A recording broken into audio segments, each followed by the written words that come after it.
I went to Hinsdale Central and I graduated. I have a little icebreaker. I know there's like a lot of kids, so like we can just quickly go around saying your name, what grade you're in, and what you would like to do when you grow up. So you can start. I'm Mary. I'm a junior, and I don't know my degree. I'm Lucy. I'm a sophomore, and I want to be a doctor. I'm Aiden. I'm interested in medical math also. I'm Allie. I'm a junior, interested in calculus. I'm Emma. I'm a junior, interested in mathematics. I'm Nora. I'm a junior, and I'm interested in medical research. I'm Yassine. I'm a junior, and I'm interested in medicine. Okay. I'm Yunus, I'm a junior, I'm interested in engineering. Okay. I'm Brent, I'm a senior, and I'm interested in medical field. I'm Auburn. I'm a junior. I'm interested in biomedical engineering. I'm Kara. I'm a junior, and I'm interested in mathematics. In what? Immunology. Okay, cool. I'm Paige. I'm a junior, and I'm interested in biomedical engineering. Okay. I'm Zelma. I'm a junior, and I'm interested in medicine. In medicine. I'm Abby, I'm a senior and I'm interested in veterinary. I'm Marush. I'm a senior, and I want to be an oncologist. Okay. I'm Sophia and I'm a senior and I'm still going to control this I am. I'm Hayden. I'm a senior, and I'm interested in engineering. Okay. I'm Maya, I'm a senior and I want to go into biotechnology. I'm Alyssa. I'm a senior, and I want to go into nursing. Okay. I'm Leah and I'm a senior and I want to be in the medical field. Okay. I'm Jane. I'm a senior, and I want to be in medicine. Okay. And did you go start? Hi, I'm Wes, and I'm interested in medicine. Okay. Awesome. Well, welcome everyone. Thank you guys for coming and thank you for all introducing yourselves. I'm going to hop back on here because I have my laptop and it has some notes in it. So sorry. It's okay. Yeah, so we can go to the next slide. Okay. So, this first slide is my high school transcript, and I wanted it to be my first slide because I think there's kind of the assumption that people that go into medicine or go and decide to be doctors are people that have been smart and disciplined their whole lives and did really, really well in high school. And y'all can see, I did pretty bad in high school. I was really good at taking tests, and so I got into all the honors and AP classes, but when I was actually in high school, I wasn't that disciplined and not very motivated either. So you can see that I had plenty of B's and a lot of C's as well. Got a C in driver's ed and chemistry, calculus. I actually almost failed calculus my senior year, and I ended up having to retake it when I was a freshman in college. So I wanted to put this slide up to show you guys that yes, high school matters, but it's okay if you don't do that great now because you can still do whatever your career desire is. So that's my transcript. Right? So when I was a senior in high school, I knew that I'd always wanted to be a doctor. I'd always wanted to go into medicine. And I didn't know just how difficult it was. I kind of thought that it was similar to getting into college. You could get into any med school and anyone could be a doctor. But I remember I was at the Indian Prairie Public Library once, and I had stumbled on this book. And it was an ultimate guide to medical schools. It had a list of all the medical schools in the country as well as their acceptance rates. And as I was flipping through the book, I was astonished. I saw acceptance rates that ranged from about 1% to 14%. And that's when I realized if this was something that I wanted to do, I had to be very disciplined in college. I had to make sure that I got all the right grades, that I spent time working on my homework, that I did basically could do the best that I could. And it was kind of a rude awakening. So when I was registering for my freshman year classes, I remember I was taking 3 science classes. I had majored in biology, and so I was taking intro to biology, intro to chemistry, and I was retaking calculus. And I remember I had almost failed calculus in high school, so I was like, oh my goodness, I have to retake this class. Like, am I gonna do well? Am I gonna do really bad? And so I wasn't sure how it was gonna go, but I just knew that I had to just put my head down and do the best that I could. So we can go to the next slide.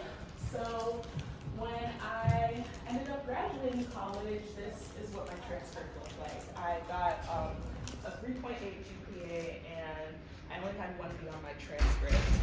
this took a lot of sacrifice, a lot of dedication, but looking between the two, I saw just how much I grew and how it wasn't easy. I remember I was a sophomore when COVID started, so that was a really big thing for me, but even though it was hard, I made a lot of sacrifices and did what I could to get into medical school. So we can go to the next slide, which is how did I do it? So I would say that the biggest thing was honestly by grace, so relying on my faith as well as my people. My parents were really pivotal in making sure that I could do well. You know, my mom was always a phone call away, so whenever I, had did bad on a test, like I could cry to her. And then also during COVID, it was really hard because I didn't really have a lot of the same support that I had from my classmates, but I realized that support doesn't always have to be in person, right? Like you can join group chats, you can do Zoom calls, you can still make that community that you need.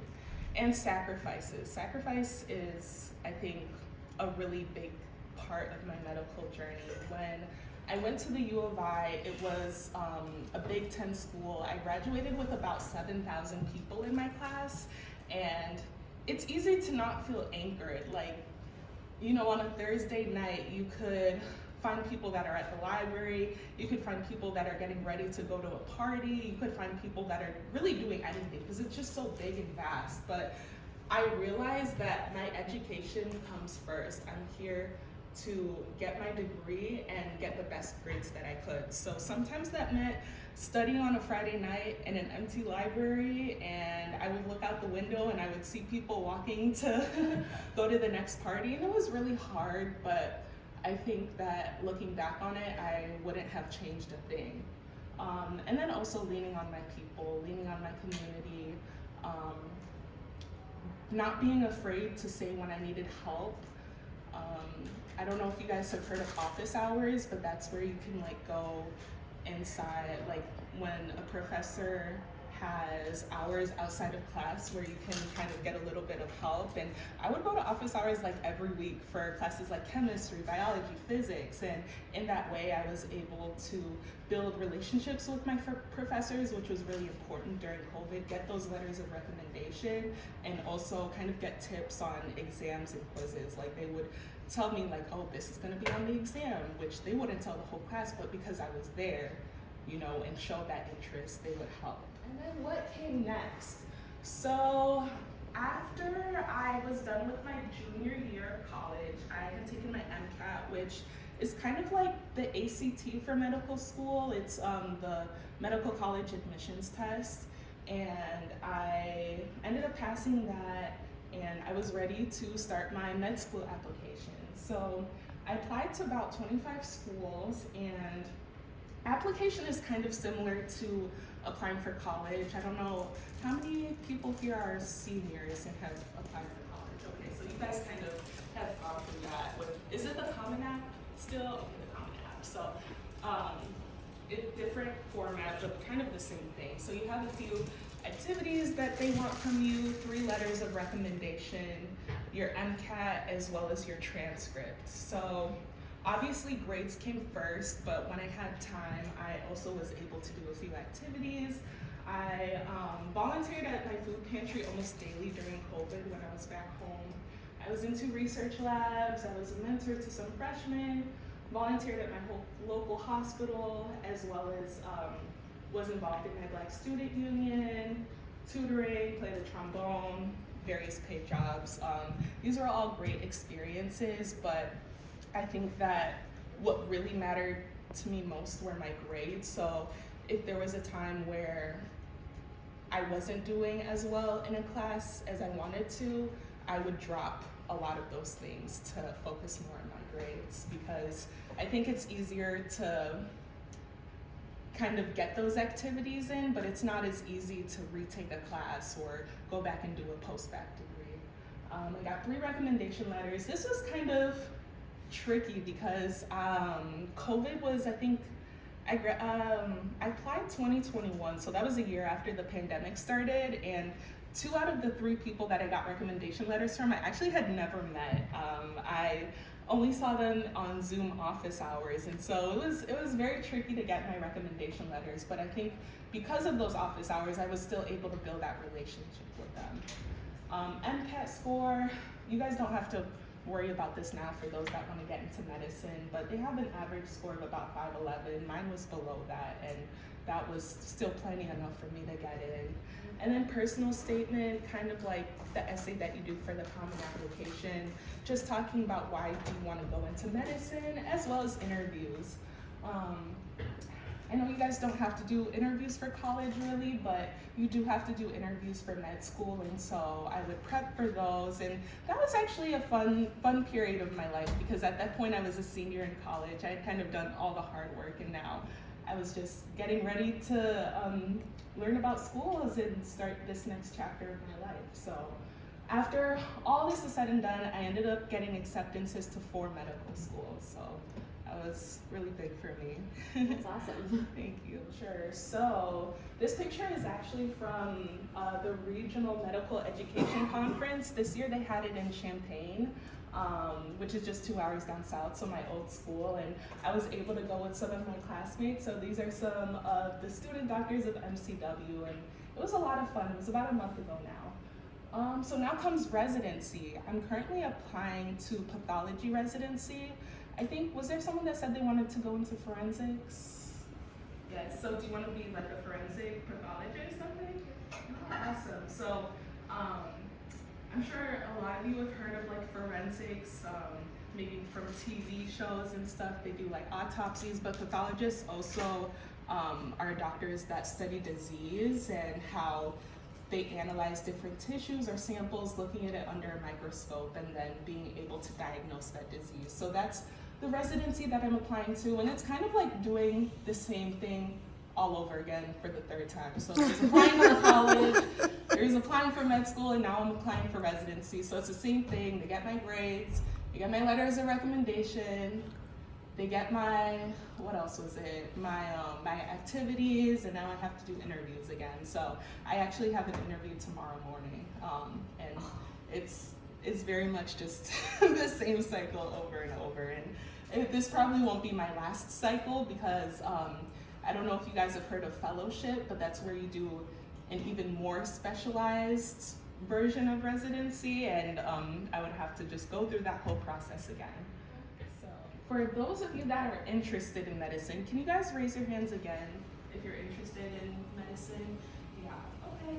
So I would say that for somebody that's interested in medicine now, that's in high school, I think the biggest thing that you can do is to work hard now, right? And even if you don't get straight A's, that's okay, but laying out that discipline for yourself now kind of helps to build the foundation for college, because college is not like high school. It's actually a lot tougher, and you want to make sure that you're learning how to study, you learn the techniques that you need to have now to do well in college and to get into medical school.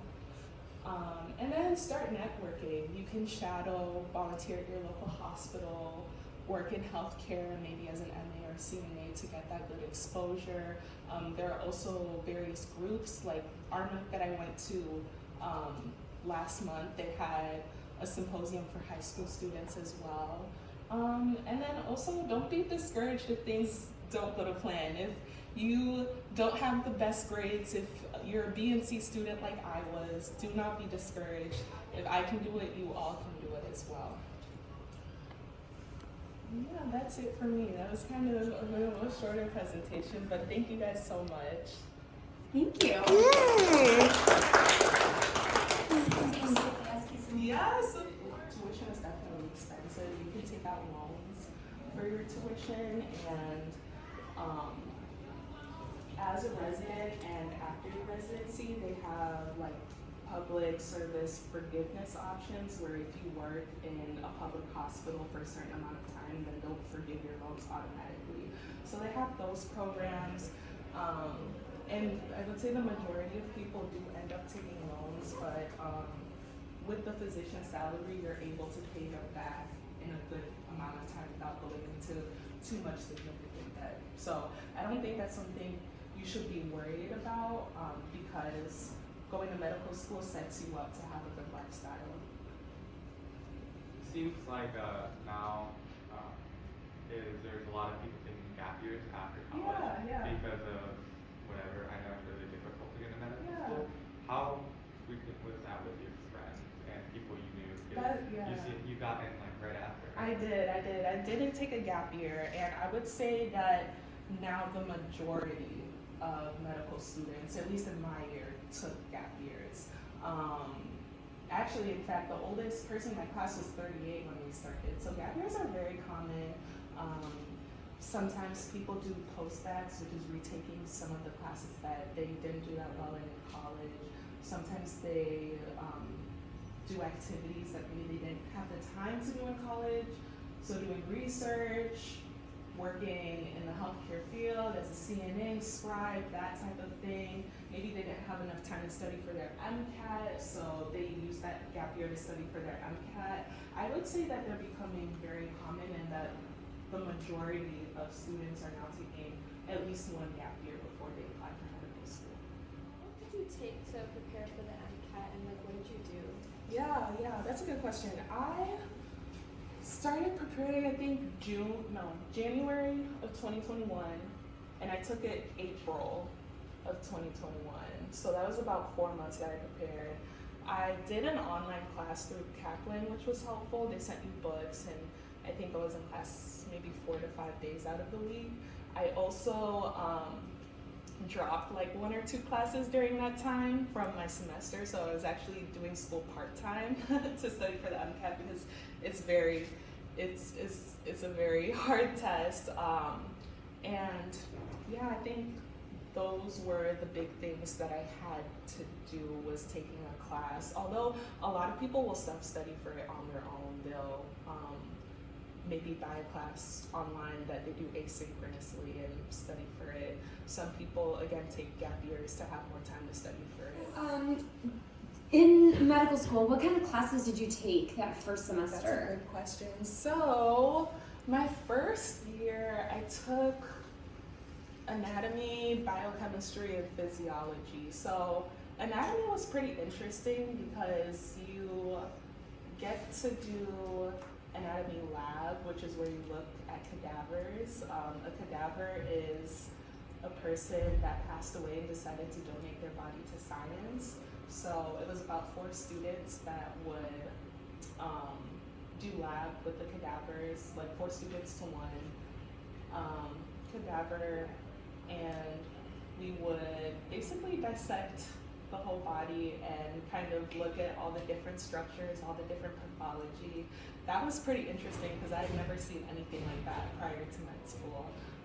But I think it was really helpful in my education. I also took biochemistry, which I took in college as well, but it was kind of like the med school version, which was a little bit harder in physiology. I would say med school is a lot faster paced than college, but in a way it was kind of nicer actually, because I wasn't doing all of those activities. Like all the stuff that I did in college, I didn't really have to do them anymore. I just had to focus on being a student. So in that way I kind of had more time to focus on my classes. What was the transition like from taking like high school classes to college classes? Oh, to college? That's a good question. I think I would say that in some ways it was easier and in some ways it was harder. So in high school, you take like, how many, like maybe 7 or 8 classes throughout the year? Yeah. In college, you take about 3 or 4 classes in a semester. So you're taking less classes, but they're about twice as like the pace is about twice as much as in high school. So in a way, you're focusing on less classes, but there's still more material. And then I think it was kind of nice to be on a college campus because, you know, there were libraries close by, like I could just go to the library and study.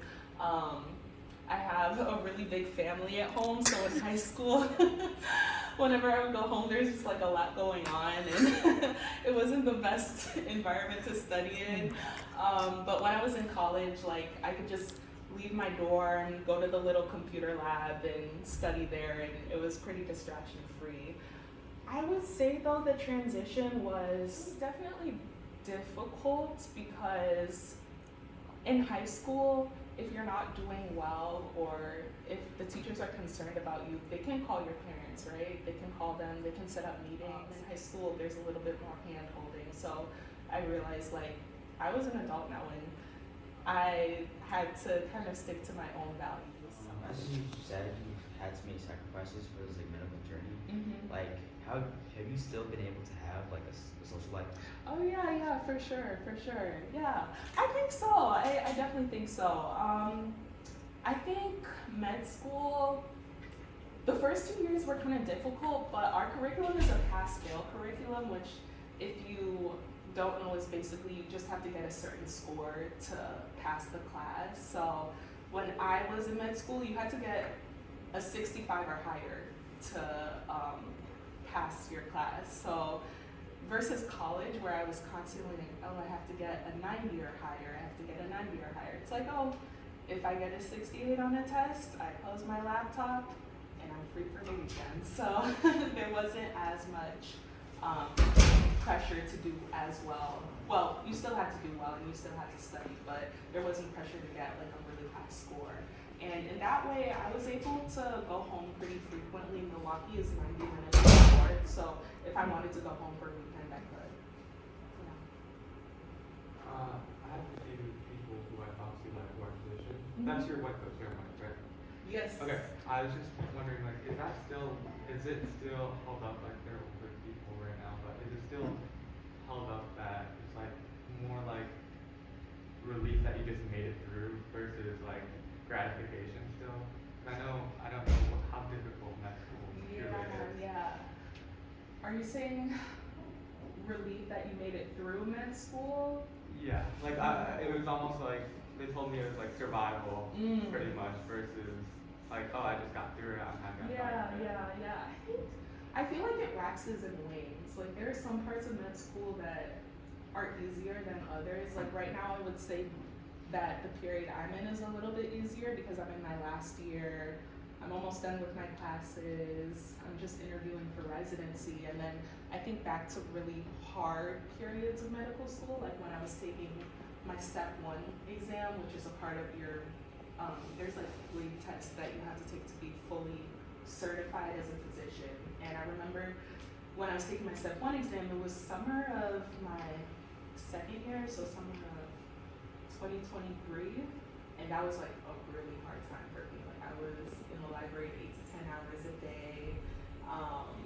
I think you had to get like a 62 to pass the test, and I started out at a 49, and I was like I would be studying for weeks and weeks just to get to like a 51, and that was a really hard period for me. And that was one of the periods where I was like, okay, like I just have to get through this. I think a characteristic of medicine and people that are in medicine is that we often are looking towards the next thing. Like we're looking to get into residency, we're looking to get into fellowship, we're looking to be a full-time doctor, we're looking towards the next thing.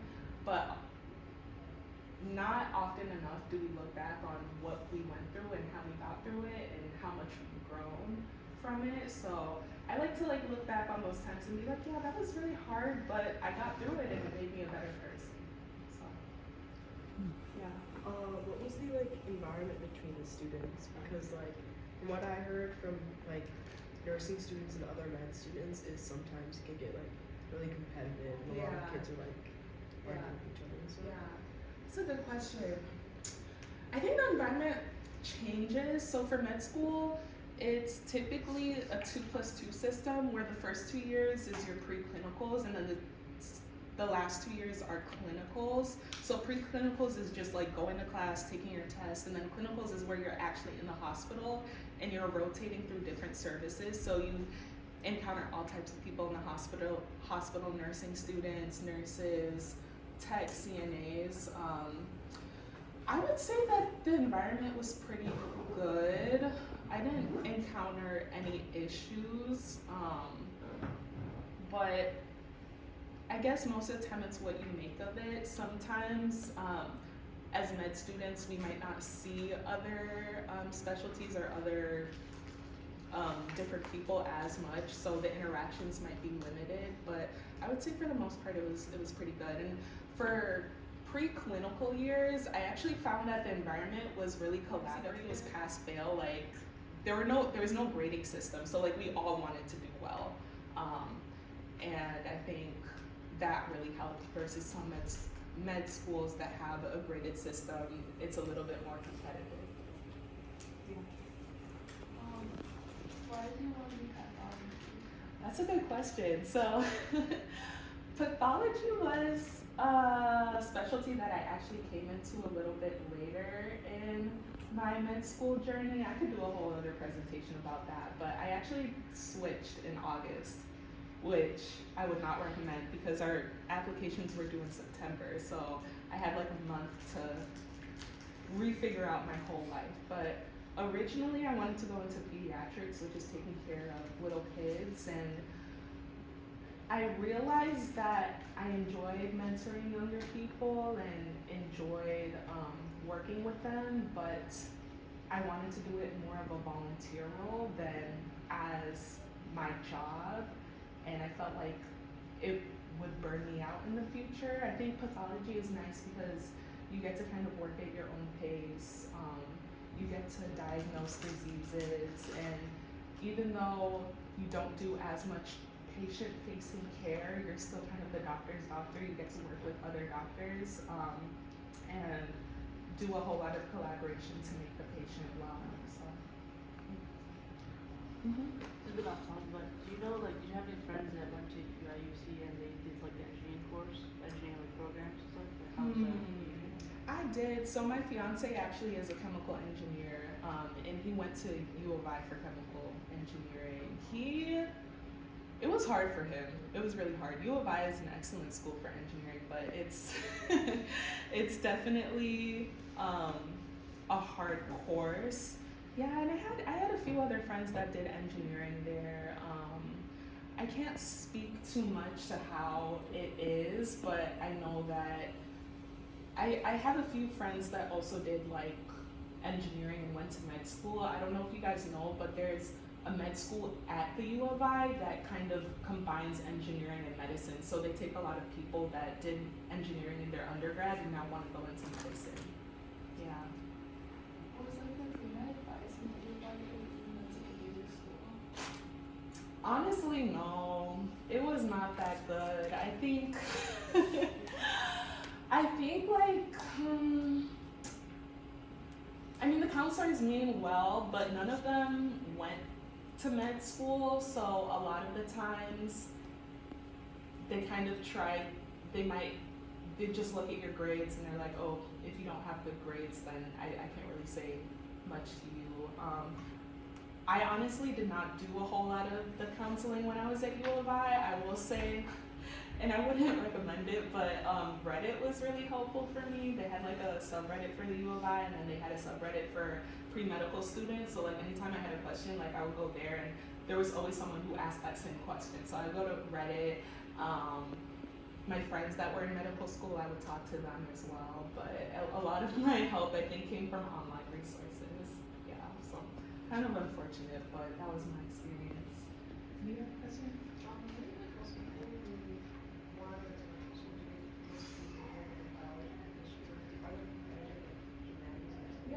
Yeah. So they do. I would say there's pros and cons. So for med school, there's a list of classes that you have to take, like prerequisites that you have to take to get into med school. And when you major in something like biology, those prerequisites as well as the classes you have to take to graduate with that major, they overlap. So in that way, like you can major in biology, but also knock out all of those prereqs for med school. So a lot of people do end up majoring in like biology or chemistry. Some people do major in the humanities, like you can major in English, but you also still have to take those English classes on top of those pre-med classes in order to get to med school. So it's almost kind of like doing double the work, if that makes sense. Yeah, so. And then on the flip side, some people will like minor in things that they're interested in that are aside from science. So I actually minored in creative writing, and that was nice because I didn't have to take as many classes to make it a minor. What do you think like medical schools really look for in applicants, like other than like, because I know like GPA is like really important, but like other than that? Yeah, I think I would say definitely the GPA is paramount, but nowadays they do holistic reviews. So obviously, like there's the MCAT activities. I think the biggest thing is they want to make sure that you understand what you're getting yourself into. So they want you to have that medical experience, whether that's volunteering at a hospital, whether that's working in a hospital as like a CNA, MA scribe, that type of thing. Some schools, like if they're big research heavy institutions, they might want you to do some research in undergrad, but it's not necessary. Volunteering is a big thing too. Like if there's something you're passionate about, you can volunteer there. But also, I think while the activities are important, I think it's harder to reverse a bad grade than it is to like tack on different activities. So for me, I was like, my grades matter more than like any of this. Like I can drop all of this tomorrow if I'm not doing what I need to do. So for sure, like they definitely look at the activities. They look for good letters of recommendation as well. So making sure that you're in office hours, that you're getting to know your professors, which I think was a little bit difficult going to U of I. It's such a big school, and you go to these big lecture halls that can fit 600 people, and you're thinking, how am I gonna get to know the professor when I'm just like a dot in like a sea of faces? So I think maybe like taking smaller classes can help. Again, introducing yourself to your professors so that they can write good letters. Joining a research lab so that they can see your research capabilities, that type of thing. Yeah. So throughout this entire like medical journey, has there been any like personal hobbies or habits that you've gained like since like beginning like college? Since, like hobbies outside of medicine, or Yeah. what do I do? Oh gosh, I don't know. Like going to the gym, that was something that I started doing. Well, I did it in high school too, but I did it a lot in college. I didn't have a car down there, so I would walk a lot to clear my mind off of things. What else did I do? Oh yeah, when I moved into my first apartment, I took up cooking, so I learned how to cook and bake. That was a lot of fun as well. Those are kind of like the major things that I did. In med school, I learned how to, well, I always knew how to bike, but I learned how to bike without hands, so that was another thing that I did. I learned how to knit.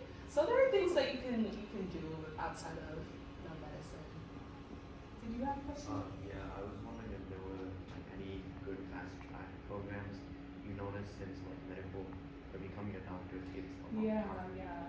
Are you talking about like getting in from high school to yes and no?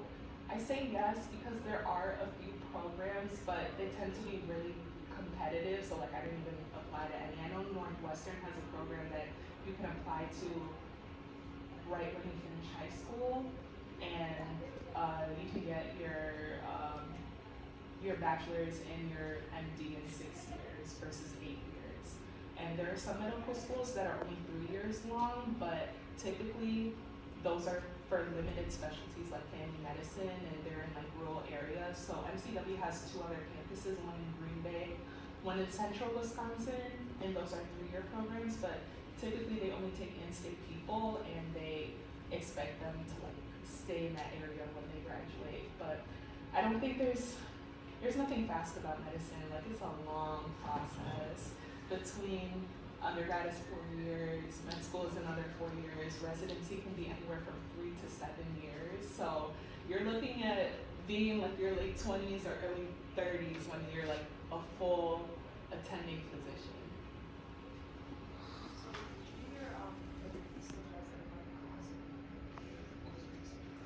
Wait, sorry. Can you repeat yourself? Yeah, so you said you did like 2 research labs. Was it like for a course or you did Yeah, that's a great question. They were independently, so U of I is nice because they always have like some type of job opportunity. So I would just look at like the job board and see if they had any like research assistant programs. So the type of biology that I majored in is called integrated biology. So it kind of looks at like the environment and ecological sciences. So my 2 projects were focused actually not on medicine, but on entomology and agriculture. So that was pretty cool. I think medical research is great, but what the people that are looking at your application are wanting to see is that you learn something from your research and less about like what the research actually is. Like, do you know the scientific method? Do you know how to write an abstract? Do you know what it takes to get a publication? Those are things that you can learn regardless of what that research is. So I actually didn't start doing like medical research until I was in med school. Yeah. Would you say your rounding phase in med school was like changed what specialty you wanted to go into? My what phase? The rounding phase. Oh, rounding? You know what rounding is? Kind of. Oh, okay. Yeah. So does anyone know what rounding means? That's okay. So rounding is when you're on a hospital elective, right? Like you're in the hospital, you work with a group of people, like a group of students, residents, and like the attending or full-time physician. And every morning you go in and you check on each patient that's in that hospital service. And you basically check on the patient, see how they're doing, and then you write notes on them. You do a physical exam, that type of thing. Do a presentation to the people that are above you. And this can take anywhere from like 30 minutes to several hours. And that was, I think, in some ways I enjoyed rounding, but in other ways it got kind of tedious, and I realized that maybe that wasn't the type of medicine that I wanted to practice. And so that kind of played a role into why I chose pathology as my specialty. Do you think colleges like value like what like school you go to? Like because like I know like some like people who like go to small schools but then like want to go to like medical school. Like do you think that like limits their chances to going there? Not at all. No. One of my old roommate went to community college her first 2 years, and then she went to U of I grades, then what college you go to. So I think if you can go to the college that is the best fit for you and where you feel like you'll thrive and grow, if that's a small school, then amazing. If you feel like that's a bigger school, that's great as well. But when I applied to college, I only got into like 3 or 4 schools because I didn't do that great in high school. So I remember feeling like really bummed out, but I think it all worked out in the end because U of I was exactly where I needed to be. So yeah, I don't think that's really something that matters a lot. So don't feel discouraged if maybe you don't get into like that top 10 school, as long as you have a plan for how you're gonna do well there and thrive. Yes.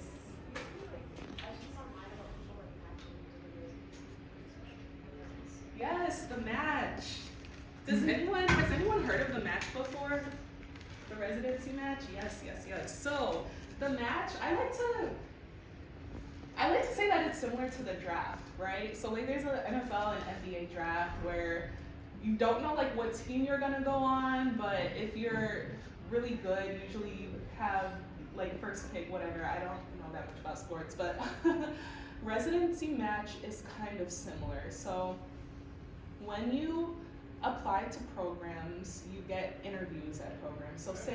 So I applied to 40 programs and I got 11 interviews. So I'm gonna do my 11 interviews, and at the end of interview season, I'm going to rank each of the programs. So say that the University of Chicago is my number one choice. That's gonna be my number one choice. And Houston is my last choice. That's my last choice. Each program is then going to rank their applicants. So the program, they're gonna rank the 300 people that they interview based 1 to 300. And then in March, there's this weird algorithm, computer-based thing that matches each applicant to a program. And then on March 20th, we find out which program we match into. So sometimes I feel like, I would say like 30 to 40% of students get their top choice, but 70% get at least within their top like 3 or 4 choices. Some people rank all the way down on their list and some people don't match at all. So it's kind of a weird process because for job interviews, right, you just do the interview, you get the job, you decide whether or not you want to take that position, but match is a little bit different because they want to make sure that they have residents all over the country and not specifically at like concentrated in different places. So was that what you were, did I answer that question? Well, you were like the last 2 years of medical school, do you still have like grades? Or maybe not? Yes. That's a good question. So the pass-fail curriculum was only for the first 2 years. So first 2 years is where you just take tests and you get a grade. The last 2 years was actually graded. So the way it worked is you could get honors, high pass, pass, fail. And most people get like that high pass honors range. And when you're on your rotations, the people that grade you are like the residents or the physicians that are working with you. And it's kind of weird because it's kind of subjective, like, okay, did you like vibe with the team? Did you get her work done? That type of thing. And then they grade you based on that. And then at the end of each rotation, you take a test, which is called the shelf exam, which accounts for like 30% of your grade. But most of the grade, like 70%, is based on how other people evaluate you. Okay, so you want to be a hospitalist? That's what they call it. Okay, cool. Emergency medicine. Emergency medicine. Who else? Someone raise their hand. Yeah, I'm not sure yet. Okay. Hospitalist. Anyone want to go into medicine? More people raise their hands, yeah? I do, I just don't know what. You said what? I just don't know exactly what. Okay. You said immunology, right? Dermatology. Ooh, dermatology. Okay, cool. Anyone else? I want to be a nurse in the NICU. A nurse in the NICU, okay. Yeah. I have no clue. No clue. There's more people raise their hand than give me. They might be clamming up. I know, it's not